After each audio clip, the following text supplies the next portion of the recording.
Será que existe uma linguagem incontestável de Deus? Até que ponto a ciência humana conseguiu se aproximar desse entendimento?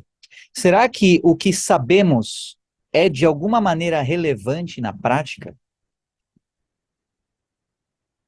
Meu nome é Igor Carboni, eu serei o seu guia, o seu mentor, nesse vídeo, onde vamos entender um pouco mais sobre o código-fonte da vida, o código-fonte dessa matrix semi-quase enfadonha a qual você está inserido.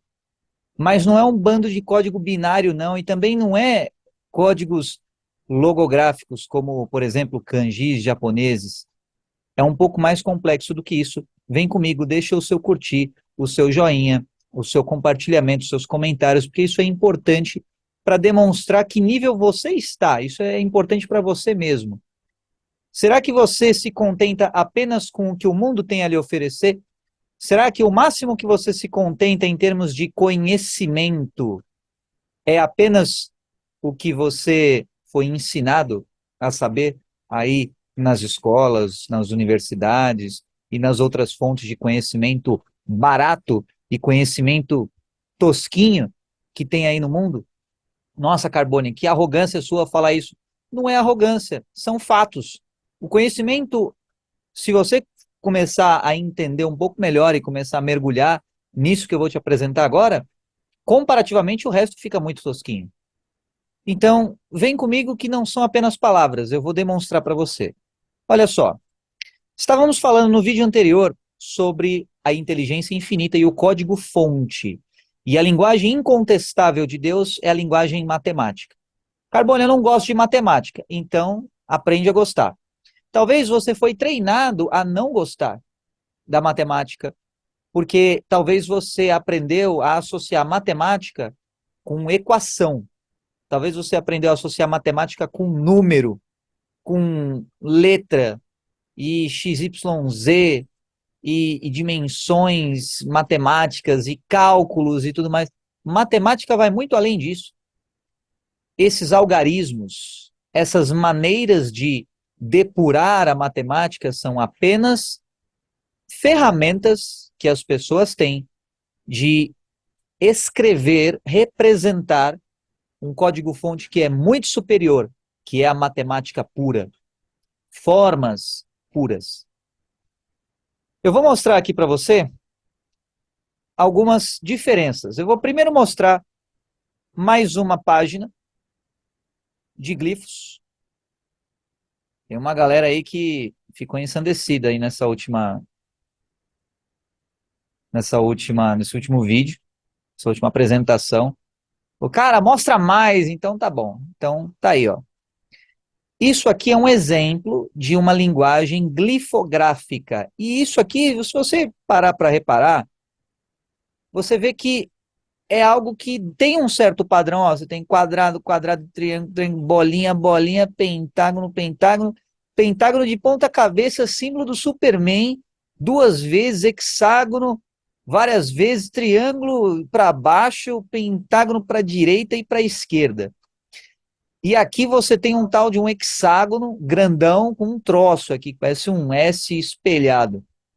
E você tem aqui um bagulho escrito. Você vê que tem um bagulho escrito em cores diferentes e um S ao contrário ali, uma semiclave de sol cortada, faltando uns tecos aqui e aqui também. O que isso quer dizer? Calma que a gente chega lá. Mas perceba que isso daqui, incontestavelmente, isso aqui é um quadrado. Incontestavelmente, isso aqui é uma linha, uma reta. Incontestavelmente, isso aqui é uma bifurcação. Incontestavelmente, isso aqui é um triângulo, isso aqui é uma espiral, isso aqui é uma circunferência, isso aqui é outro triângulo e tudo mais. Então, para você entender, da mesma forma que você entende o alfabeto escrito, você vai entendendo as letras, depois as sílabas e tudo mais. Para você entender esse megazord bizonho aqui, você precisa entender os símbolos e depois as combinações de símbolos, tá? Medita um pouco nisso daqui, tira os seus prints ali, enfadonhos, e depois fica contemplando isso. Lembra daquele site que eu mostrei para você?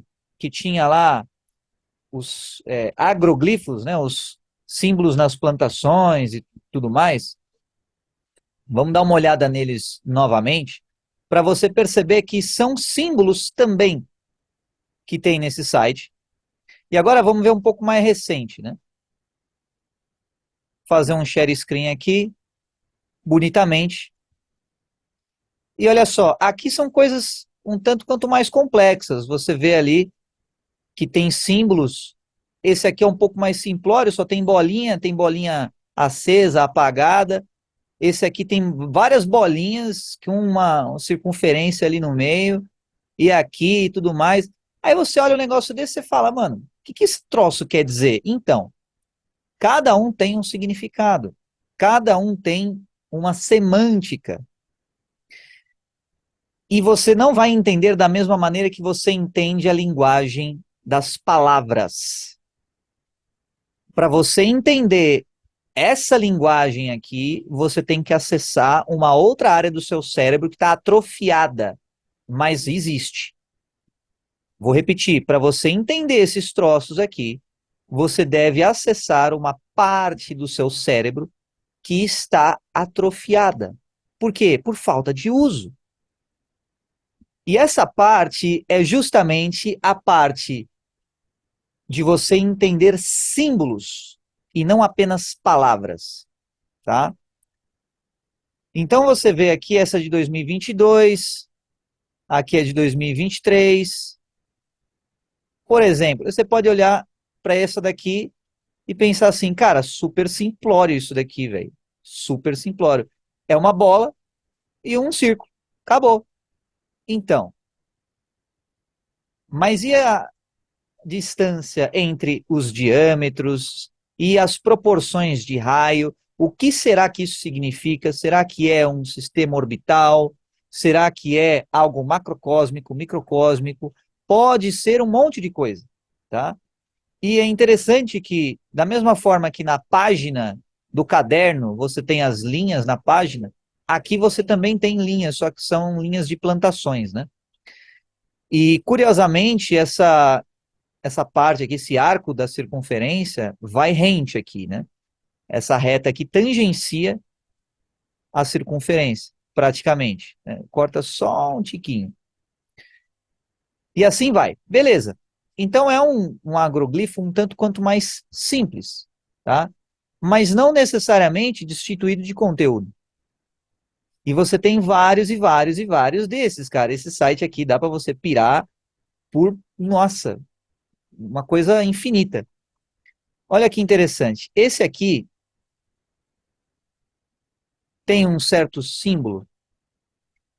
Olha só, presta atenção nesse daqui, tá? Tem esse símbolo aqui, ó. Ó a mãozinha aqui do mouse, aqui, ó. Tá? À direita, você tem ali uma bola. Ah, por que uma bola? Porque tá tudo preenchido. Ah, como é que você fala que é uma bola e não é um círculo? Círculo é diferente, circunferência é diferente. Nesse caso, é uma bola. Por quê? Considere a espiral que o trigo ou a planta aí acabou ficando, tá? Isso representa uma esfera, uma bola. E você tem ali duas circunferências, tá bom? E você tem isso que parece uma chavinha, né? A ponta da chave saindo aqui, como se fosse uma chave apontada para fora. Beleza. Agora vamos voltar aqui para esse símbolo aqui, ó. Repara bem nesse símbolo aqui.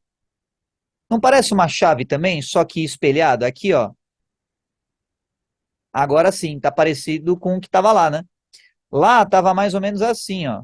Tinha a bola, a circunferência, aí uma no meio,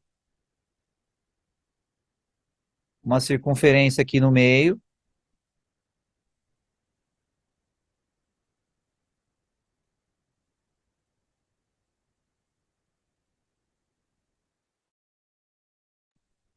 e ali o toquinho da chave saindo.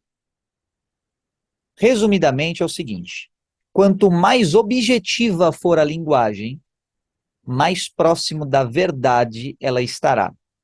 Quanto mais subjetiva for a linguagem, mais distante da verdade ela estará, mais distante dos fatos, mais distante da realidade objetiva. E você pode me falar assim, mas a realidade subjetiva também é real, eu também sinto uma subjetividade. Pois é, você sente dentro do seu mundinho. Acontece que o seu mundinho não é compartilhado com tudo o que existe. Pode ser compartilhado junto com, por exemplo, a sua família, pode ser um símbolo que você cria numa tribo, numa cultura, mas não é compartilhado com tudo o que existe no universo. Por isso não é o máximo do entendimento, não é o máximo do conhecimento, do saber. O máximo do conhecimento, do saber, é aquilo que você pode, independentemente da cultura, da língua, da condição geográfica, do planeta, da galáxia, chegar num consenso em semântica, em forma, em significado. Por exemplo, você tem entonações diferentes. A própria letra A, que portugueses falam A, brasileiros falam A, alemães falam A, ingleses falam EI. Pronto, cagou já. Então não tem nenhum consenso sobre o que significa, como você pronuncia um símbolo. Tamanha é a divergência de comunicação das pessoas. E você pode me perguntar assim, mas cara, para que saber esse tipo de coisa? E eu te respondo, quanto mais conhecimento você tiver, mais você vai edificar o seu espírito. Talvez observar só essas formas ainda não conecte com a realidade prática, com o que você pode fazer. Mas acredite, isso vai te edificar de uma maneira assim absurda. Porque você, como ser humano feito à imagem e semelhança do Criador, não está utilizando nem a sombra do seu verdadeiro potencial criador, o seu potencial manifestador, o seu potencial de vida. Você não tem noção do que você é capaz. À medida que você começa a abrir a sua mente para uma realidade organizada, para uma realidade estruturada numa linguagem que pode te deixar perplexo, vai totalmente além da tua compreensão, você fica embasbacado, aí você começa a perceber que não apenas nas plantações, mas em vários outros lugares, você tem coisas muito, muito mais além do que você foi ensinado na escola, ou mesmo nos laboratórios por aí afora, correto? Então vamos lá. Comparando novamente com a linguagem logográfica. A linguagem logográfica, ela é uma linguagem subjetiva, ela é uma linguagem interpretativa. Esse site aqui, ele tem os radicais dos kanjis, os radicais da linguagem utilizada, escrita japonesa, tá? Então, veja que interessante, você tem um radical que significa pessoa. E esse radical aqui, ele é uma pessoinha. É como se fosse uma pessoinha andando. Mas essa interpretação, ela é cultural. Você pode olhar para isso aqui e lembrar do Naruto, do Hokage, da Vila do Fogo, né? Será que tem alguma coisa a ver?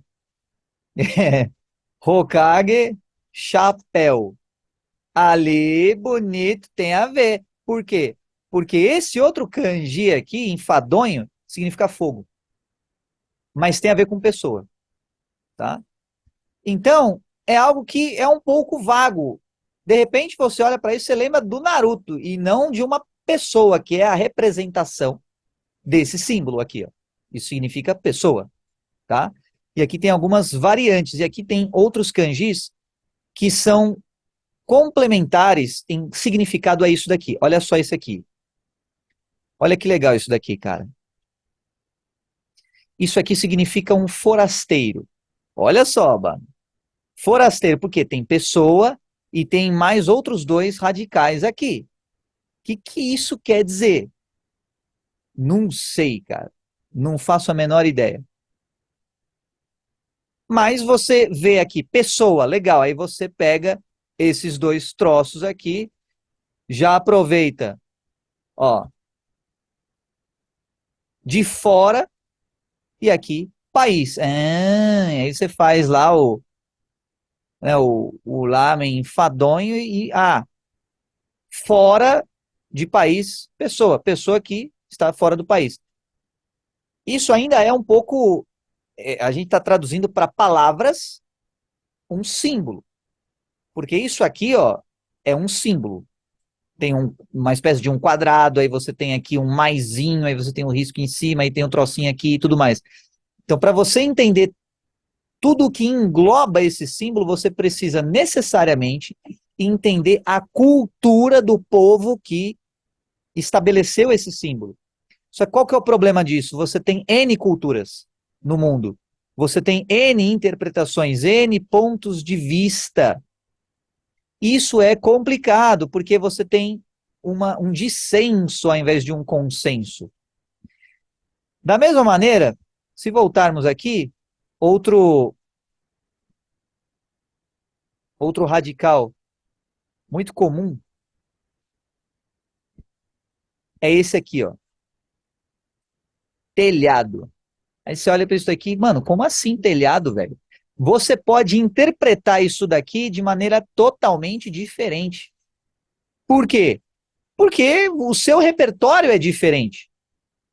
Mas isso, na cultura japonesa, é como se fosse um telhadinho. Ó, tampou aqui e sobe um pouquinho. Então é como se fosse um telhado. E aí você tem outros kanjis que são feitos tendo esse chapéuzinho em cima, ok? Então aqui, por exemplo, é tampa. Se não tem as perninhas, é tampa, tá? E por aí vai. Então você tem um monte de radical. Isso que é radical, tá?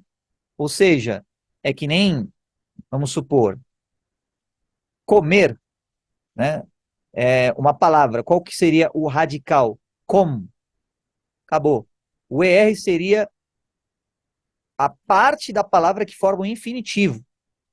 Porque você, com a mesma palavra com, você faz comida. O radical é COM, mas comida não tem ER. E por aí vai. Então aqui você tem um radical, por exemplo, que é tipo uma casa, velho. Você tem 17 tracejados para significar flauta. Aí você pensa, mano, por que que isso significa flauta, cara? Então, aí você precisa enxergar com os olhos japoneses, tá?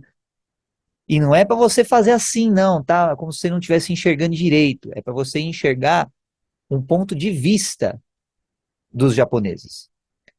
E aqui, nesse outro site, você tem os radicais chineses.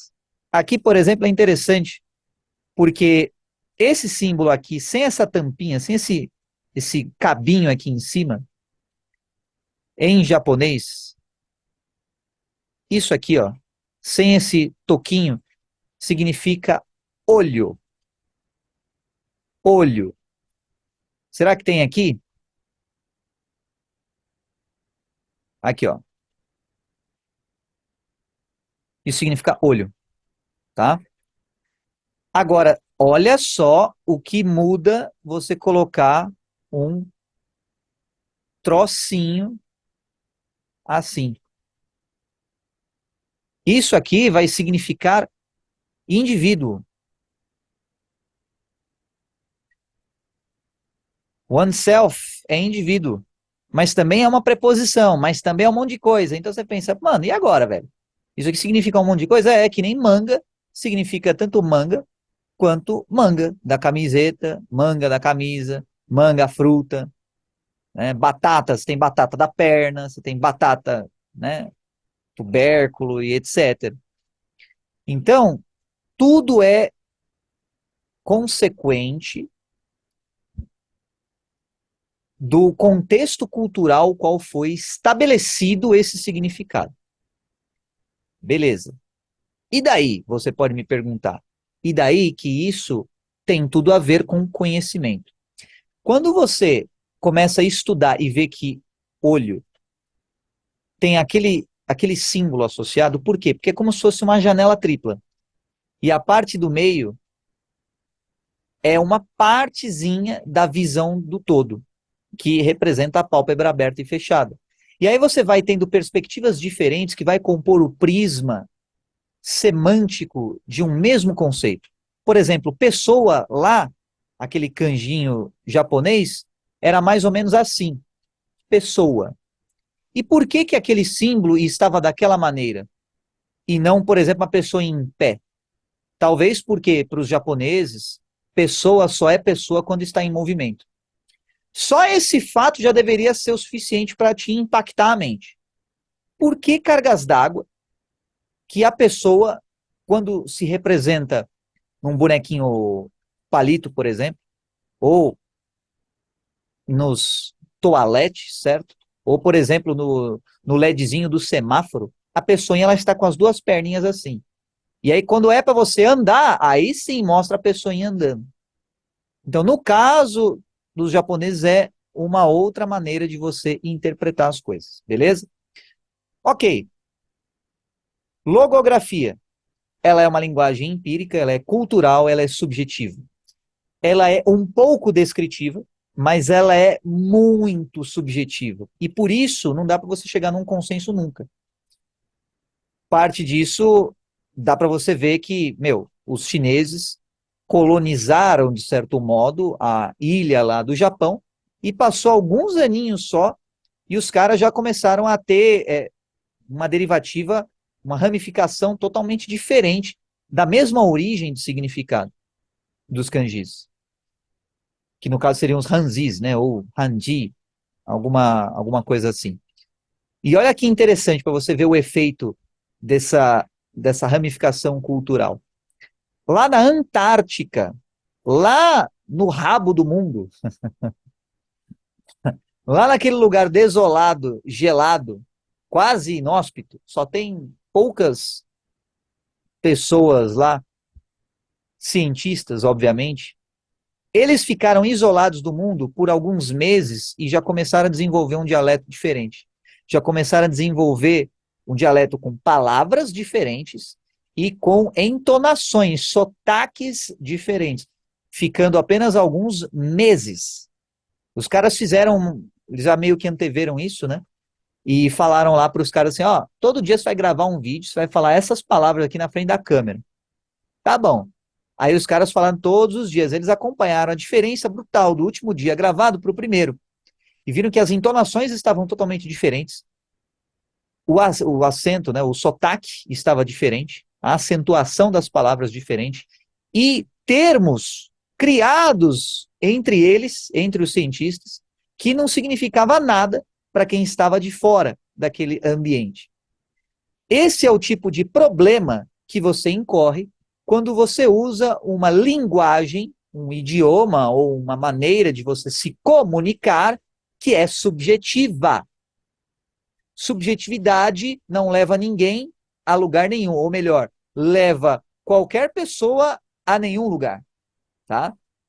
Vai te levar a nenhum lugar a subjetividade, a idealização, o mundo idealizado, todas essas firulas não vai servir de nada.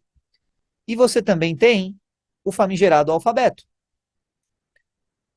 Então, nosso alfabeto é o alfabeto romano, ou melhor, o alfabeto latino, né? Mais especificamente.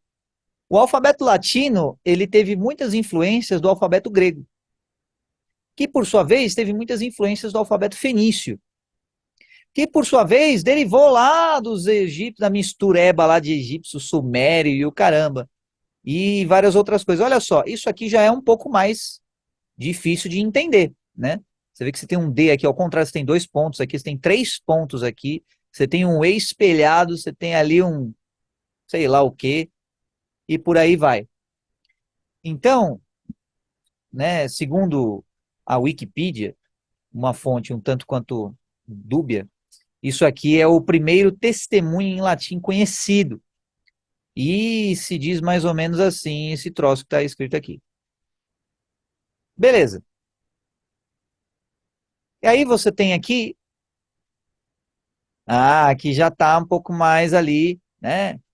Facinho de entender. Então aqui você consegue ter máximo, olha que legal. E por aí vai. E você tem, ó, Senado, do povo, etc, etc, etc, tá? Então esse é, olha só, para chegar nisso daqui e consequentemente culminar na língua que você e eu falamos e conhecemos, começou lá atrás, mano. Lá atrás, lá nos etruscos, lá, putz, mano. Olha só, lá na região da Itália, bonitamente. E aqui você tem uma bolinha, olha só, tem uma bolinha que virou o C. Aí você tem uma bolinha aqui com um toquinho que virou um F, vai saber por quê, etc, etc. Então, aí você tem o alfabeto grego, bem mais conhecido, que ainda é um tanto quanto, sabe, semi-duvidoso ali quando você vai ler rápido, porque tem algumas letras que confundem, né? Por exemplo, sim, parece um O e parece um S isso daqui, né? E se lê como S. Aqui, isso aqui é um R, mas parece P. E por aí vai. Então parece que os caras fizeram de sacanagem mesmo para azucrinar. E aí você tem o alfabeto cirílico. Não é aquele personagem da novelinha, não, tá? É um alfabeto cirílico que hoje é muito difundido ali lá na região dos, né, dos Balcãs, lá na Rússia e, e naquelas bandas lá, tá? Tem bandas ali interessantes ali que só escreve coisa nesse alfabeto aqui.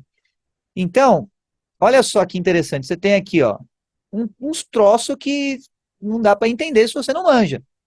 Tá? Tem um, parece um Y aqui, tem um 3 com um toquinho, um R espelhado, ali a bolinha com o toco, ali que parece bastante com o alfabeto grego, esse que parece um X ali máximo, e por aí vai.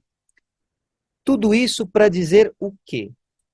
Para dizer que as pessoas se comunicam de maneiras diferentes, só que quanto mais subjetivo ou mais suscetível à subjetividade for o alfabeto, pior será ao longo do tempo. E por que ao longo do tempo? Porque cada pessoa, cada tribo, cada cultura vai interpretar os mesmos fenômenos astrológicos, astronômicos, os mesmos fenômenos globais, os mesmos acontecimentos de maneiras diferentes. Por exemplo, os caras lá na Antártica ficam com 6 meses de inverno e 6 meses de verão. 6 meses tudo escuro, 6 meses tudo claro. Eles vão interpretar o mundo de outra maneira. Já os carinhas lá no Equador vão interpretar de outra maneira a sucessão das estações.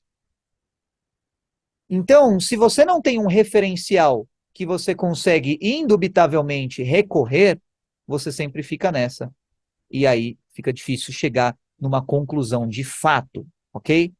Então, para encerrar esse vídeo aqui, que acabou ficando um tanto quanto extenso, vamos partir do primeiro pressuposto, um símbolo que eu quero ensinar para você, o significado dele, para que fique na sua mente. Tá? Um símbolo. Vamos pegar o paintbrush aqui e vamos desenhar isso daqui. Plau. Carbone, o que isso quer dizer? Então, definição matemática. Aí coloca a definição matemática. Circunferência. Mas também pode significar círculo. Mas também pode significar esfera. Aí os mais azucrinados, eles vão falar assim, não, mas círculo é só se tiver pintado aqui dentro, é só assim, aí sim. E esfera é só se tiver efeito 3D, é só se tiver aquela bolinha branca lá, que significa o brilhinho da esfera. É só se tiver assim, ó, um 2 ainda por cima para ser.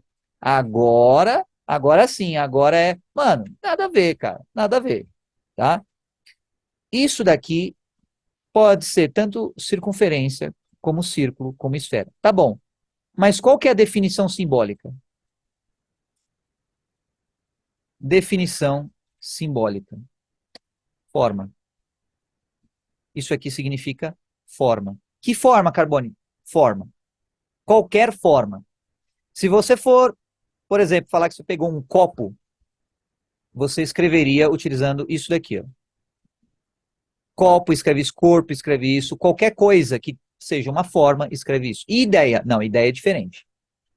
Ideia não é uma forma, nesse contexto específico. Isso aqui é forma que está tangibilizada, que está materializada. Por que que é forma materializada e eu não posso chamar um pensamento de bolinha? Então, a priori, não. Você até pode, porque não, da mesma forma que você pode escrever o que você quiser, você pode desenhar o que você quiser aqui, mas o principal motivo disso daqui ser uma forma é pela seguinte razão. Eu vou demonstrar aqui via internet mesmo, mais fácil. Vamos vir aqui, átomo. Qual que é, olha só, essa aqui é representação de um átomo de hélio. Aí você, se eu copiar aqui vai estar tudo preto, né? Pois é. Lembra da circunferência, tá? E o que é isso aqui? Isso é o campo eletromagnético do átomo. É em formato esférico. E você vê que o núcleo do átomo ele não é esférico. Ele tem aí duas polaridades, basicamente, né? Tem essa vermelhinha aqui e essa azul. Só que o campo produzido por ele, e consequentemente, o que ele está imitando, entre muitas aspas, é a forma da esfera. Então, essa aqui é a representação de um átomo de hélio. E aqui, essa é uma representação conceitual, tá? É diferente, é um pouco mais rudimentar. Ali os caras deram um zoom enfadonho e colocaram os orbitais ali dos elétrons como se fosse, sabe, um disco, e não é isso. É um campo eletromagnético em 3 dimensões e não em 2 dimensões, que tem uma comutação com o campo eletromagnético produzido pelo centro do átomo. É por isso que essa representação aqui acima, ela é muito mais precisa, tá? Tanto é que você tem até aqui medidas, escalas e tudo mais. Por quê? Essa aqui é a representação não conceitual, uma representação apenas, certo? E aqui você tem, olha que interessante, os orbitais dos átomos e os campos produzidos por eles. Aqui o 1s, lembra da aulinha de química? Não lembra? Você estudou para o Enem, não estudou também, não lembra? Então tá bom, então vai acompanhando aí. Você tem o elétron, você tem o campo eletromagnético produzido por ele. Como assim? Pensa no ímã. Por mais que o ímã seja pequeno, ele pode exercer uma força muito grande. De mesmo modo, você pode ter uma bolinha muito pequena, mas que exerce uma força muito grande. E, de maneira prática, é isso que significa a forma. Sabe, você está entendendo o que eu quero dizer? Olha só, aqui é a probabilidade de localização de um elétron para os primeiros níveis de energia. Como assim, cara? No nível orbital S, a localização de um elétron está numa espécie de distribuição, não seria nem gaussiana, mas mais ou menos gaussiana em 3 dimensões. Como assim? Você tem mais chance de encontrar ele aqui no meio, à medida que você aumenta a distância da origem da esfera, a chance de você encontrar lá é menor. Mas essa questão de chance de encontrar é uma definição incompleta. É uma definição baseada apenas no espaço-tempo. E existe o tempo-espaço, mas isso é assunto para outro vídeo, tá? Voltando ali para a definição simbólica, forma. Forma. Toda vez que você vê uma circunferência, você vai associar uma forma. Você tem N formas no universo. Você pode ser uma forma microscópica, macroscópica, pode ser qualquer coisa. E aí entra a ideia do radical. Da mesma forma que no kanji você coloca o telhadinho lá, e aí você coloca outras coisas embaixo para significar outra coisa, quando você vem aqui para outra tela, e aí você vê um pouco mais na prática, essa representação, aí talvez comece a fazer um pouco mais de sentido. Olha só, forma. Mas será que significa só forma? Não, você tem que olhar dentro deste contexto aqui, ó. Esse é um contexto, esse é outro contexto, e cada uma dessas linhas é outro contexto. Então, quando você for analisar essa linguagem glifográfica, analisa com base no contexto, tá? E de quebra, eu já vou dar um bônus aqui, para você, guerreiro, que assistiu até agora. Não sei por quê, mas tá bom. Isso daqui, esse símbolo aqui, ó, esse S aqui estranho, isso daqui, significa o seguinte: a perspectiva a qual é para você interpretar isso daqui, a perspectiva primária, é assim. Ou, como assim? Do jeito que está a imagem. E quando você vê assim, ó, opa, é para você deixar igual tá esse símbolo aqui, ó. Ou seja, é para você girar 180 graus. Agora sim. Então, se você olhar dessa forma, você também interpreta outra coisa dentro deste contexto aqui. Aí você pensa, putz, grila, mano, agora lascou, né? Pois é. Então, o kanji, ele geralmente ou é lido da esquerda para a direita ou de cima para baixo na vertical. Ou em alguns casos da direita para a esquerda, mas é sempre num único sentido. No máximo dois, se você for forçar muito a barra. Aqui não. Essa linguagem glifográfica, ela pode ser lida em vários pontos de vista diferentes, vários. Nesse caso específico, aqui, ó, você pode ler dessa maneira também. Aí começa a cair as fichas. Quer dizer que isso aqui tem duas perspectivas? Sim, tem duas. Ou seja, você ler isso daqui, ó, para cá, é como se você estivesse lendo uma sucessão de. Melhor, para explicar melhor, pensa numa reação química. É como se você lesse uma reação química que fosse, digamos assim, via de mão dupla, sacou? Imagina que você tem um reagente que você mistura com outro reagente, e aí você tem um produto. Só que esse produto, dadas as condições, ele pode voltar ao estado anterior. Essa é a diferença entre você ler nessa perspectiva aqui, nesse ponto de vista aqui, e você fazer um 180 turn aqui e ler dessa maneira. Porque agora, isso daqui você está lendo assim, ó. Você está lendo para cá. Isso tem outro significado. Então, cara, dá um help aí, mano. Pô, fiquei até agora assistindo o vídeo. Sei lá quanto tempo de vídeo deu. Vai. O que quer dizer essa jossa aqui, cara? Tá bom, vai. Então, isso daqui é isso daqui. Como assim? Pensa numa mola, numa espiral que você pegou e arrancou não, mas você pegou e entortou uma mola e você alongou uma parte dessa mola. Graficamente, isso é representado nesse contexto, dessa maneira aqui. Agora, dentro desse contexto maior, você tem, olha só, um significado que está dentro de uma ideia que faz parte do quê?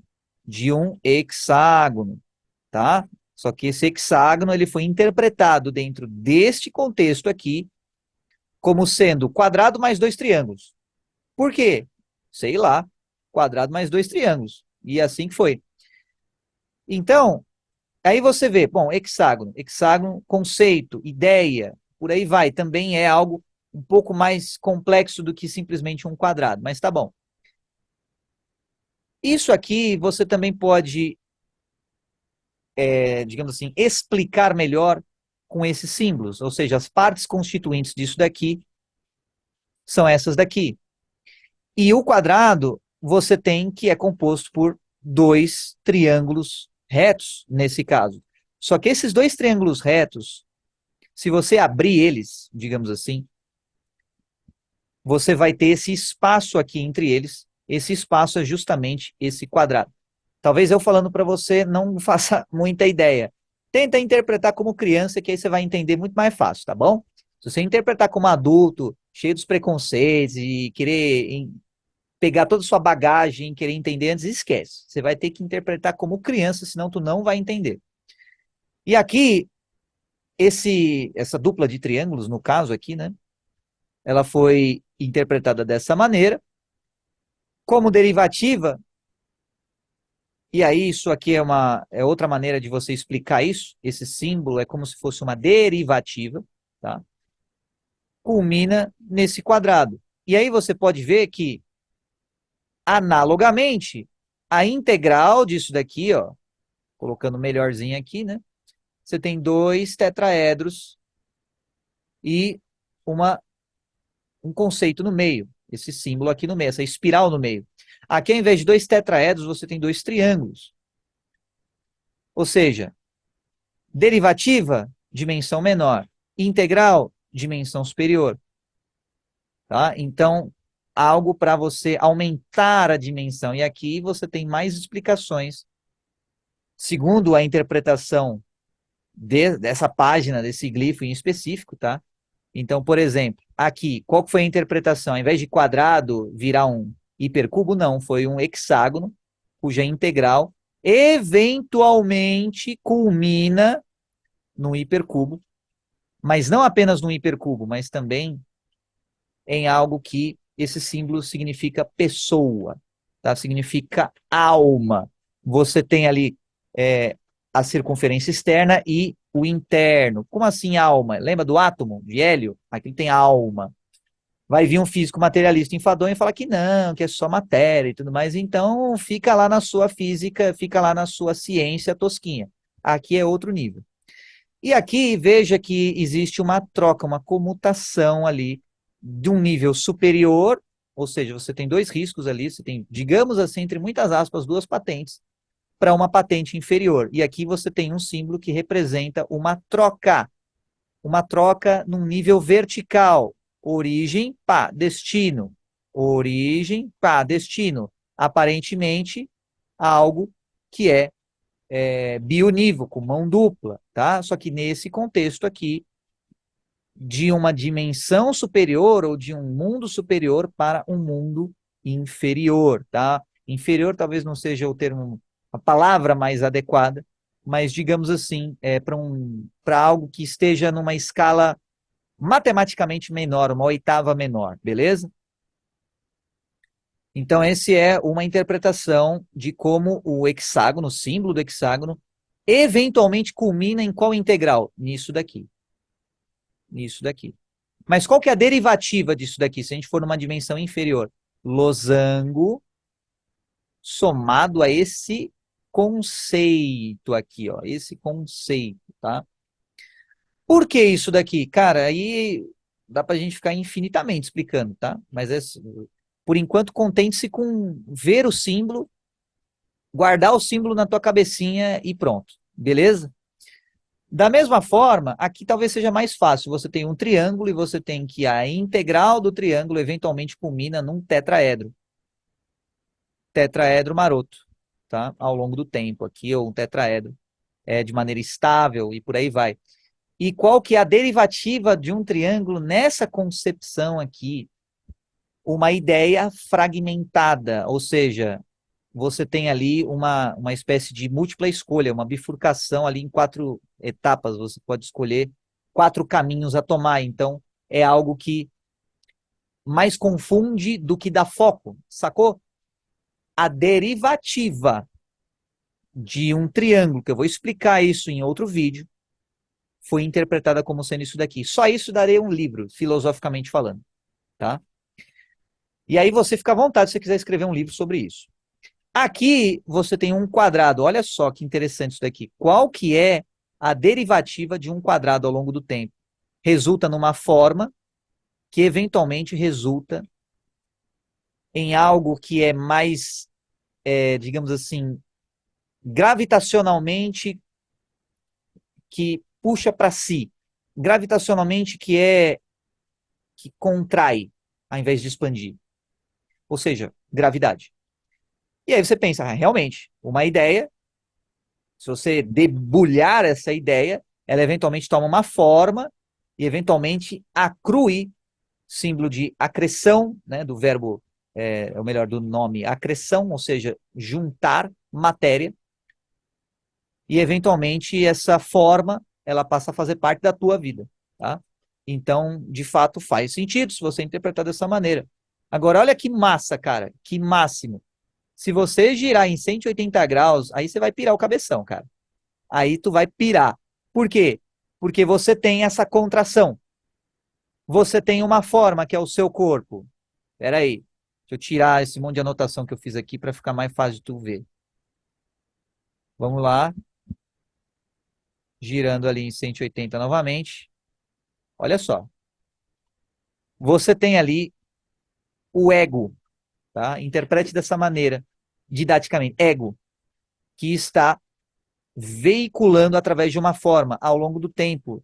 Isso culmina em uma ideia. Putz, grila, mano. Tudo isso numa declaração, numa afirmação, entre aspas, tá? Numa constatação que você olhou de outro ângulo. E olha que interessante. Aqui você tem a mesma coisa. Ego num corpo, só que num corpo em um conceito um pouco mais complexo, tá?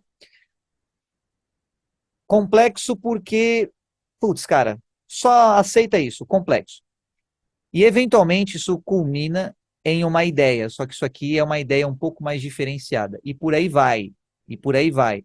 Você tem N interpretações. Cada troço disso daqui rende. Putz, grila, rende. Mano, discussão infinita. E é esse o grande lance de uma linguagem glifográfica. Uma única linha de código dá para você filosofar, dá para você escrever um programa, dá para você colocar um comportamento de um algoritmo baseado só em um conceito. E se você for ver bem, vamos pegar e abrir um paintbrush em branco para eu te explicar um negócio. Aqui. Se você for ver bem, vamos pintar aqui a Terra, plau, Terra, ou melhor, oh, pronto, Terra. Beleza. O que acontece se você planta uma semente? Se a semente está aqui, ó, o que vai acontecer com ela? Nada. Vai secar e vai morrer. Se ela está aqui, ó, na superfície da Terra, o que vai acontecer? Depende. Vamos jogar aí 50% de chance, tanto para cima de secar quanto para baixo de germinar? Mas se ela estiver enterrada aqui, ó, o que vai acontecer com essa semente? Ela vai ativar um código. E dá para a gente escrever esse código da seguinte maneira. A forma, ela irá progredir, crescer, até eventualmente culminar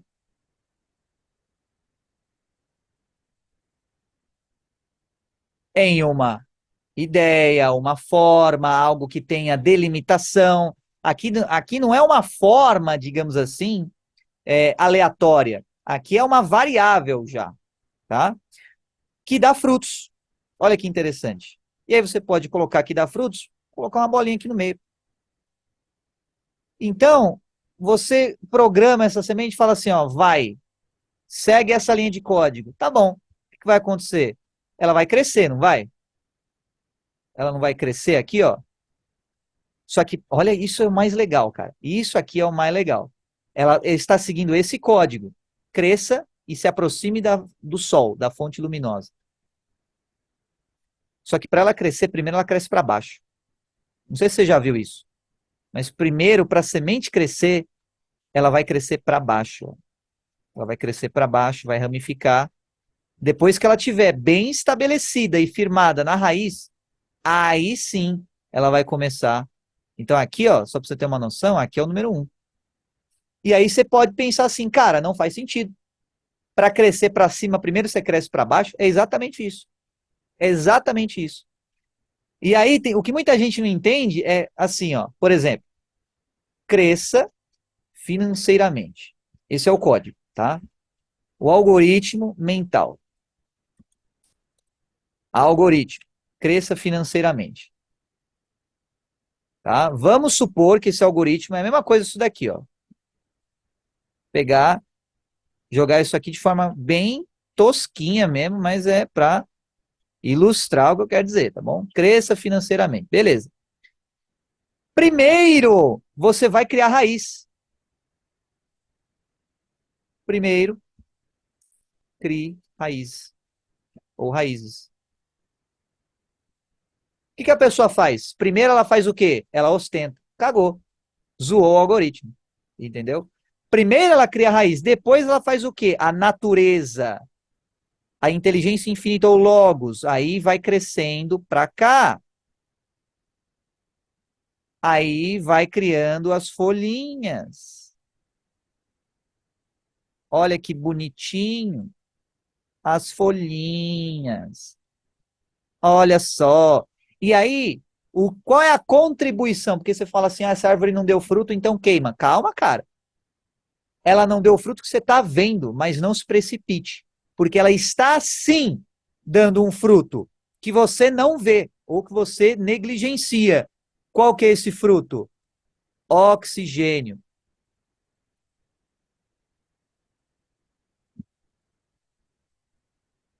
O oxigênio.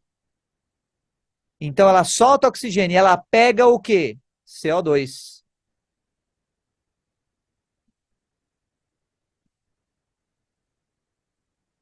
E solta oxigênio. Então, a folha, ela já está trabalhando. Isso é muito doideira, cara.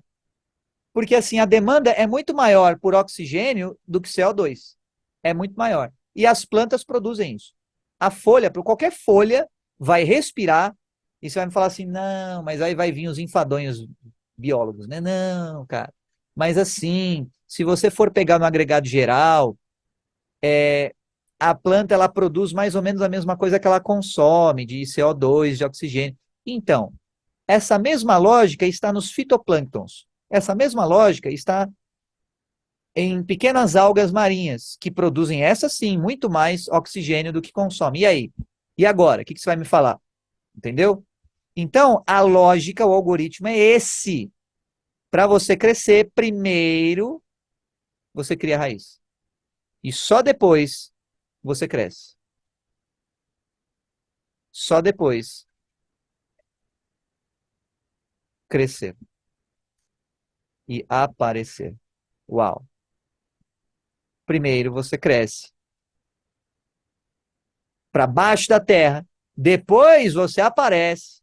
E aí, lembrando, três é o quê? Trabalho, produzir, sempre. Então, o 3 é justamente essa troca gasosa aqui, ó. Essa troca gasosa. É o 3. Para você entender qualquer coisa da vida, olha a natureza. E aí, veja que com alguns símbolos, deu para eu abrir um livro e explicar algo para você. Imagina quando você conseguir ler essa linguagem. Você pode falar assim, ah, mas eu não tenho interesse nenhum em ler, não tem problema. Não é para você, então. Mas talvez alguém pegue esse troço e fale assim, eu, eu tenho sede de conhecimento, eu quero saber o que isso significa. Eu vou ver, eu vou estudar esse troço. Beleza. À medida que você vai estudando isso, e veja, a glória de Deus é encobrir as coisas, a glória do homem é descobri-las. Você vai estar alegrando a Deus. Por quê? Porque você vai se aproximar da inteligência infinita. É como se Deus fizesse uma espécie de caça ao tesouro com conhecimento. Ele deixasse escondido, embaralhado em todo lugar, e ele ficasse lá esperando, assim, ah, que legal, né? E agora? O que eles vão fazer para descobrir? E aí ele vai vendo as pessoas progredindo em conhecimento, e isso vai alegrando o coração de Deus. Aí você pode me dizer assim, não, mas cara, nada a ver e tudo mais. Ó, na boa, você que é ateu, ou você que é agnóstico, ou você que é cético, etc, etc. Bicho, eu tô te falando, só pelo fato de existir essa inteligência infinita, só pelo fato da matemática explicar tudo, Tudo isso que eu expliquei para você nesses vídeos, acredita, a inteligência infinita ela não é um robô. Ela tem um coração, e um coração que transborda amor. Beleza? E um coração que se alegra, também se entristece, que tem emoções. Por isso, quer trazer boa fortuna na sua vida? Siga a mesma lógica de Logos. Olha só, a mesma lógica de Logos. Olha para a natureza e seja como a natureza. Aí você me pergunta se a semente ela vai ficar perguntando, questionando. Ai, mas será que lá fora vai chover? Ela vai, não tá nem aí, velho. Não tá nem aí se vai ter hater. Não tá nem aí se vão pisar em cima da semente. Depois não tá nem aí, ela vai cumprir a função dela. O ser humano, ele tem a capacidade de pensar e ir além desse código. Mas você fica tão preso na sua subjetividade que você não vai além disso. Na verdade, você retrocede. Você fica andando em círculos. Você fica num loop. Bom, por enquanto é só, tá? Vou parar por aqui nesse vídeo, senão eu fico a noite inteira falando aqui com você. Vejo você no próximo vídeo. Deixa like, compartilha, comenta, etc e tal. Duvido que alguém assista até esse final, mas eu não estou fazendo isso pelos outros. Eu estou fazendo para responder um chamado. Então, fique com tudo, menininho!